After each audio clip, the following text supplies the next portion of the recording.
Dumedisa, I'm Shaweta. We greet you all at home. You're on Family Matters, a show that we tackle issues that affect families, and the whole objective of the show is to strengthen, unite families in South Africa. And today with us in studio, we have SERITI Indemande from SERITI Institute to discuss the importance of early childhood development. SERITI, welcome. You are indeed pretty. Thank you. Thank you for having me on your show. I'm so excited. Sure. Just briefly, before we delve into today's topic, introduce yourself to the viewers at home. Okay. And SERITI Institute. All right. My name is Dumile, Indemande. I'm from SERITI Institute, as you've mentioned. We are based here in Johannesburg, and we're a development facilitation agency. So our work is really focused on community development, working with local partners, and basically to bring social impact and to see communities come to life. And we do that in various ways. And so I'm the programs manager specifically for our ECD program called Bapaleng, Let's Play. And we love engaging with people, going out there into rural, poor and marginalized communities. But we work with social partners as well as private companies and funders to get this job done. Yeah, so I'm really excited to share about our programs and what we do today. No, excellent. I know when we were growing up, we used to play Bapaleng. Yes. Bapaleng. So that's one of your ECD programs. Yes. What is early childhood development?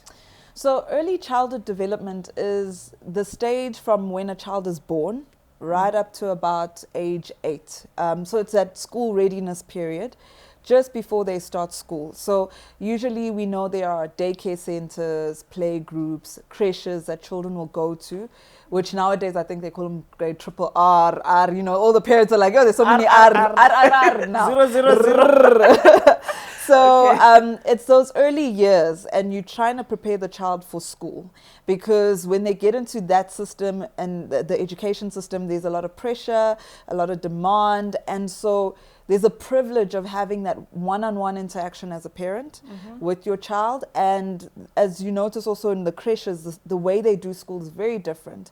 There's a lot more play involved and stimulation, and where they're learning to speak and they're learning cognitive problem-solving skills.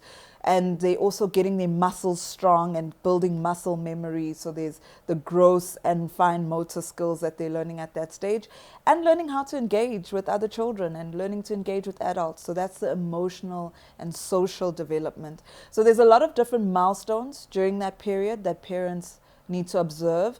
And our program is really focused at the parents and the primary caregivers to say to them, listen, you've got a critical role to play here with your child. Number one, to bond with your child, observe your child, communicate with them, and help them through those early stages. So it's a very key time for the child. Their brain develops so fast.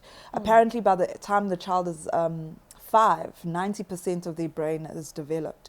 And so, you know, if you miss that opportunity and if you miss those years, there's a lot of catching up the child has to do by the time they get to school. So we want to empower parents in our program as a non-profit company. We want to help parents and primary caregivers just with the tools of how to develop those skills, observe and build their child, and be involved. More than anything, be involved. So Yes. you can never run away from being involved. No, as a parent, there's no getting away from it. There's no tapping out. It's a full-time job, as parents say. Yeah. Being a parent is a full-time job, and your child's education and stimulation, it's not just for the teachers in the classroom, you know, because kids will learn things in the classroom, but if you're not equipped as a parent at home, the child gets home and they unlearn everything because you're not there supporting them, stimulating them, reinforcing what's happening in the classroom. So we're trying to bring the parents into the ecosystem and saying, you've got a very important role. Teacher has the child for 1 year, and you have the child for the rest of their lives. So let's get involved and get our hands dirty. So that is the first 1,000 days. Yes. That is always referred to. So even if you do take kids to an ECD center, you still need to do a lot of teaching at home. Yes. Correct. Yeah, so if you calculate the first 1,000 days is like the first 2-3 years of a child's life, and that's generally when a lot of the children are at home. So they're sitting at home and their brains are growing, their bodies are growing, and if you're not engaged as a parent, you've got an opportunity for one-on-one interaction with them, which is something they might not get a lot of in the classroom, even in a creche, because there's a lot more children. The teacher or the ECD practitioner is spread all over, you know, having to make sure there's routine and all the children are doing what they're doing. But at home, you've got that one-on-one time with your child. And those first 1,000 days, you know, the child is learning maybe how to sit up and crawl. The child is learning how to observe the world around them. Their hearing is getting developed. And so some parents say, my child will start learning when they're in school or when they start creche. But they've missed those 3 years, which is a long period. And most of the time, most parents know, okay, I just need to feed them and make sure they're safe and they fall asleep. I've done my job for the day. Pretty. Now lockdown happened. I found myself being a teacher of my 2-year-old. Yes. And I have other children who are in primary school and high school, but my most challenging was trying to take the little one through online learning.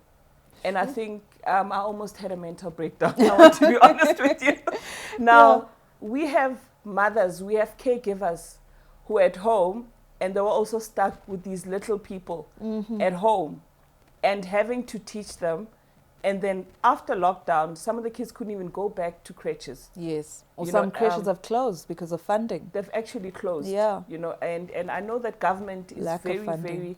very committed and well vested in ECD training because of the importance, you know. And when we come back from the break, I would like us to discuss what are the impacts of ECD training in the school system, because these children who are trained prior to starting grade 1, they're obviously different to kids who are not gone through any creche education. Yes. And also maybe we can share some tools of how mommies or dads or grannies or, you know, other caregivers out there at home that are there with kids, what can they do? I'm talking practical tools here. Yes, yes, because I'm sure a lot of parents are waiting for some help or something to hold on to. Yeah, especially with Bapaleng. Yes. I want to hear more about that. Viewers, we will see you just shortly after this break.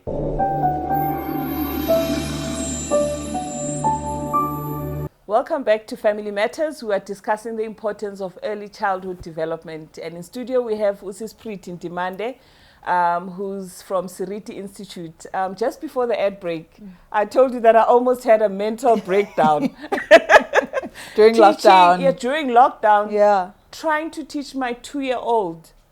And not that I could not. I just didn't have the time. Yes. And the patience to sit down and cut out things and, you know, and take him through running around the whole day. I felt like I had to teach him the whole day. You know, please, how practical is it? Please tell me of like how parents can actually teach and caregivers can actually teach children at home. Is it possible? Yeah. Is it even practical? I want to hear this from you. You see, there's two sides. Especially in marginalized communities, you might find that affordability is a problem. So they would love to maybe put their child through creche and have them in a setup where the child is safe and they are learning and getting all the stimulation that they need to develop properly. But for some parents, especially in those communities, they don't have the funds. And so they're stuck with the child at home. Maybe the mom or the dad is not working or they've got piece jobs. So the reality is there's a lot of pressure at home. And as parents, you're stressed, you're thinking of financial problems, you may be looking for work or you are working and you don't have time or you come back very tired in the afternoons or in the evenings. And so you forget about the child in the home. You kind of say, go play outside. And I think that's what we saw a lot of in our townships and some of the communities that are not well equipped or don't have resources. When the schools went into lockdown and the schools were closed, the kids were just at home and running around in the neighborhood or in the streets with their friends every day, all day, from the morning to the afternoon. I'm sure as the parents, you're just like, whew, you know, at least I don't have to worry. But that's not the best situation. And so what we are trying to encourage through our program is to say, listen, you're not a teacher at home. Yes, you've never trained to be a teacher. And so there's some things you're not capable of doing and you don't even know what to do, you know? Yeah. And we are trying to give parents those tools, just the basics, you know, to say, your child's there, you are there, and you might have work demands or you're working from home, but there's certain things you can put in place. One thing is structure.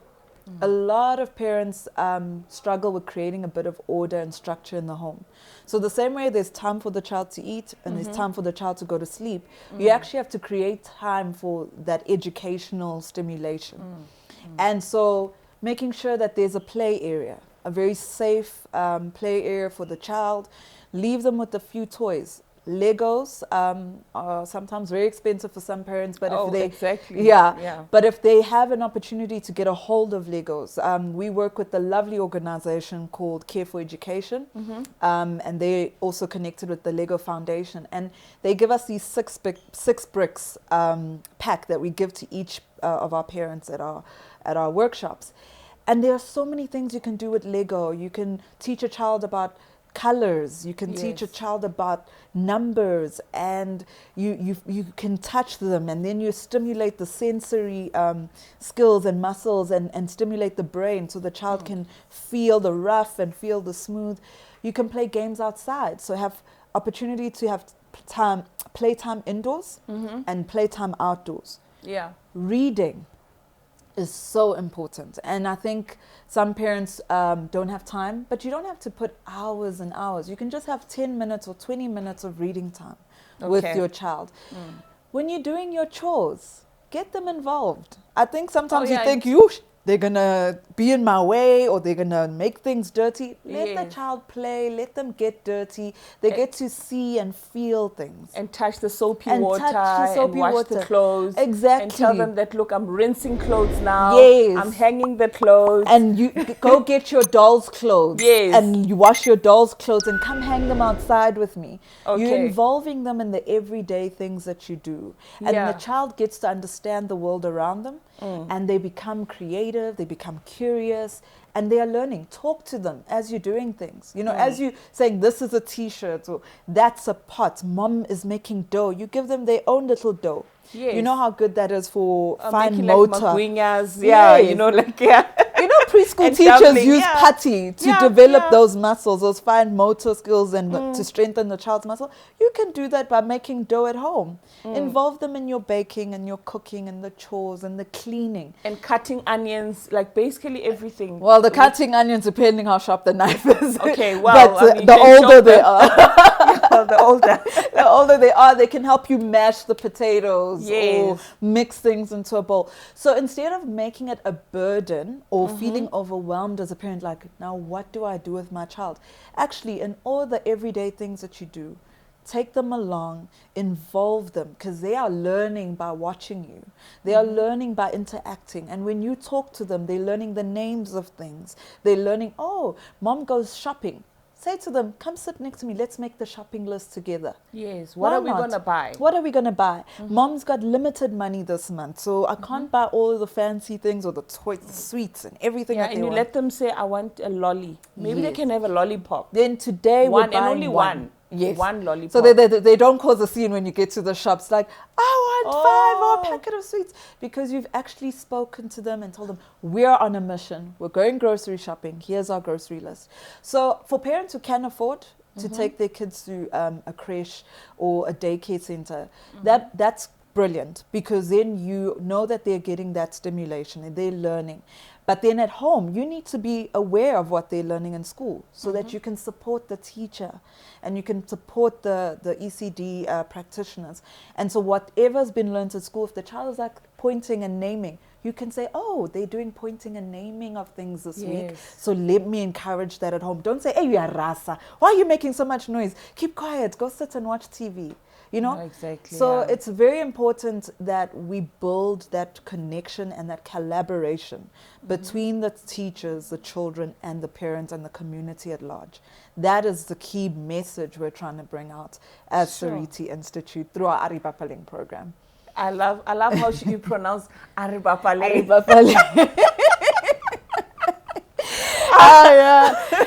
Yeah. So pretty. Thank you for sharing. We are about to go on a second break. And when we come back, I'd love to know about your actual Bapaleng program. Yes. Which geographical areas you guys have rolled out the program. How can the viewers at home get in touch with you? Yes. And especially people who can't afford to take kids back, you know, to school, to crèche, you know, for some ECD learning. Hopefully things will improve this coming years, and then, you know, kids can go back. Yeah. But in the meantime, I think that they'll be looking forward to that, to knowing exactly where you're running, the practical tools of what can they use within the house, and how can they get hold of you, your organization, and the programs that you guys are running. Okay.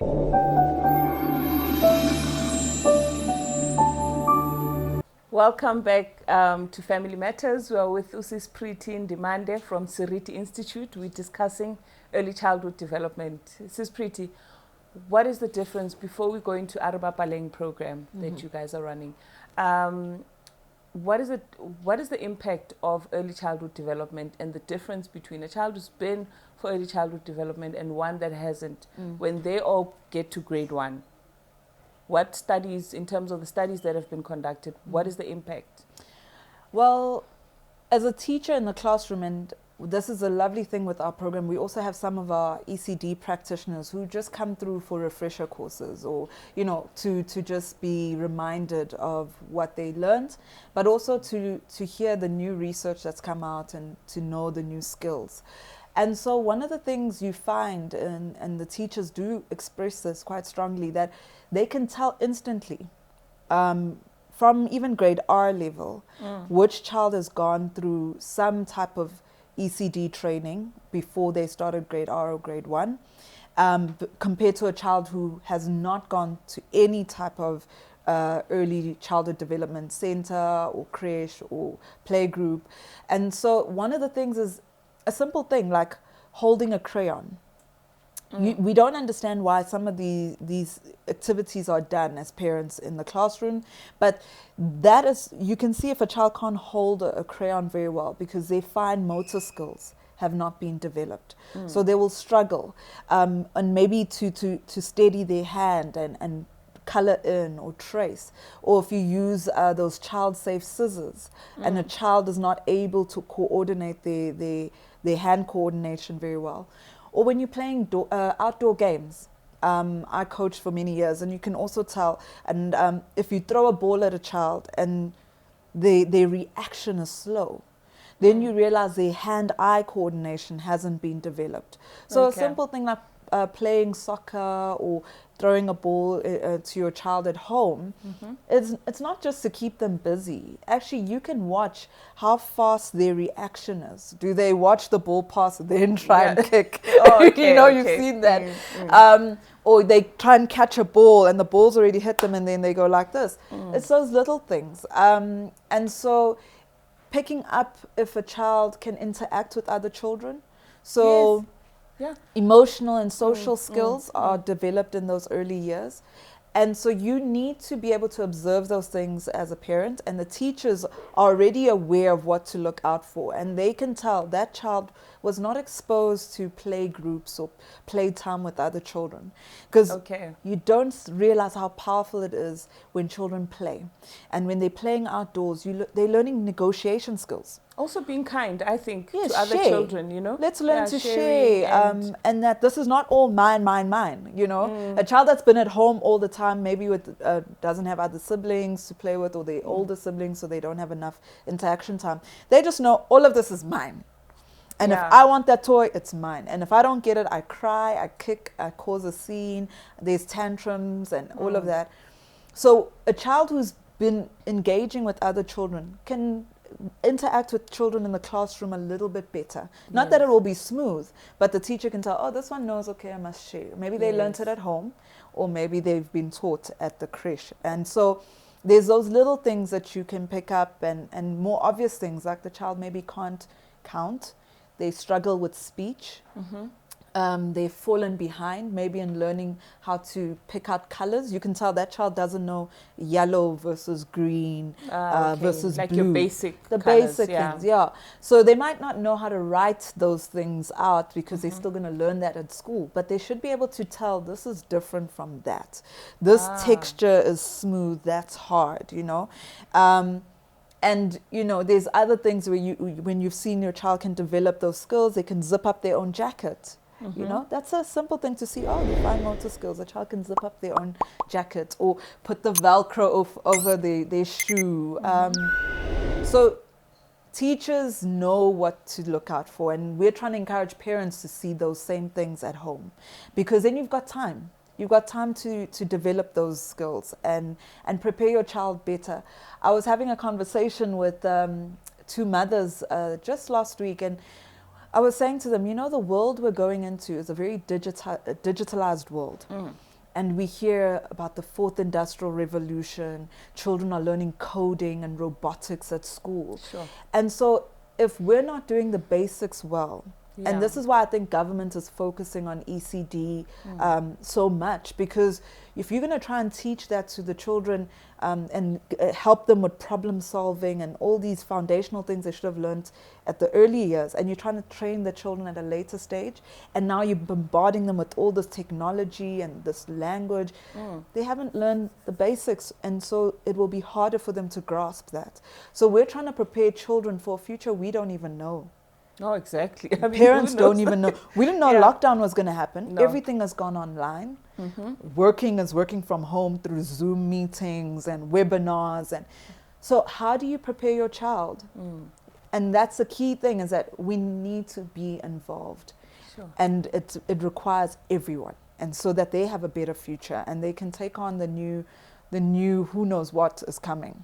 I'm not even going to put words to it, because we know what we know now, and we didn't know it was possible 10 years ago. Exactly. And I mean, okay, I think I get you. I totally get you that it's important, and it helps them develop in a way that they can actually even understand complicated concepts, you know, as they go through school. Now, the Bapaleng program, where are you rolling it out?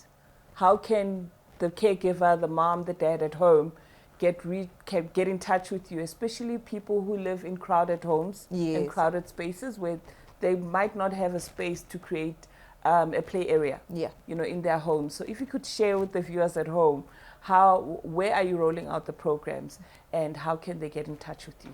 Okay, well, we've been running the program since January last year. The concept had always been there, but we really launched it in January 2020. We have a lovely sponsor or funder, which is Standard Bank South Africa. They fund the program in Gauteng. And so within Gauteng, we've been able to roll it out into Alex Township. We've been to Kaya Sands. We went to Davidton, a community there, ran workshops. We've been to Soshanguve a couple of times. We worked quite closely with the Midvaal municipality, the local municipality there last year, and got into 8 of their communities, which is Eye of Africa, Lakeside, Mayerton, which is the Sicelo area, Khayelitsha, Dumile, Ward 12. There were lovely moms and parents and grannies who were a part of our workshops, which was so wonderful. When we don't realize, grandparents and grandmothers play a big role. You know, they support their children and they tell their children, you can go work, I'll take care of the kids. And so a lot of kids are staying with their grandparents, and the grannies are retired. They don't know what to do. All they know is just, don't run too far away from me that I can't catch you. Because they don't have the energy. Don't run too fast. So they generally keep the kids indoors. And then we tell them, actually, the children need to play outdoors and explore the world.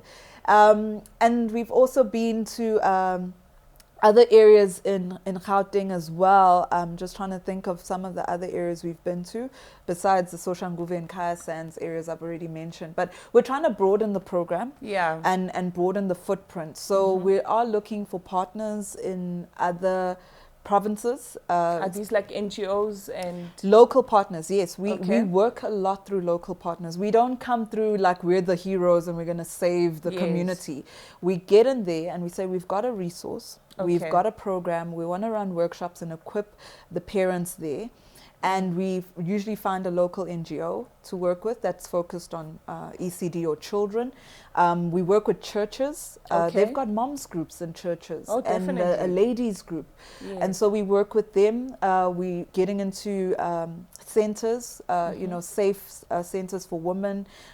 We're working with new moms from clinics as well. So we really are trying to reach parents wherever we can find them. And so we want to broaden the program into the Northwest, Limpopo, and Mpumalanga. Oh, excellent. And And- how can the people get hold of you? So you can get a hold of us through our website. Yes. So you can go online and check for www.seriti.org.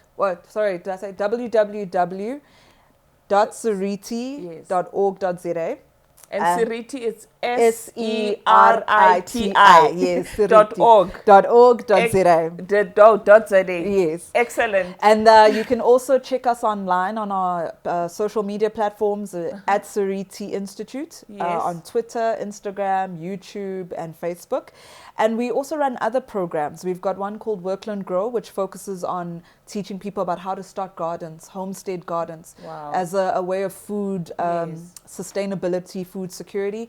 We also run a program where we deliver food parcels, and we're looking for sponsors in that area. Yeah. It's called C19 Community Response. Okay. And we sometimes provide food to some of our ECD centers and creches and churches where they need food to feed the children. So there's a lot of programs that we got out there that we want to help communities with, give skills and tools so that they can better their surroundings and the people. Excellent. around them. Excellent work. Thank you so much, Sis Pretty. Thank Thank you for joining us. And I know the viewers are totally empowered and they will get in touch. Yes. They can also please. contact us at Family Matters for further information. Yes. We've got pamphlets and resources on our website that parents can use, how to make toys from old things and recycled goods. Wow. It might help. Excellent. Thank you so much. Thanks. And it's a wrap.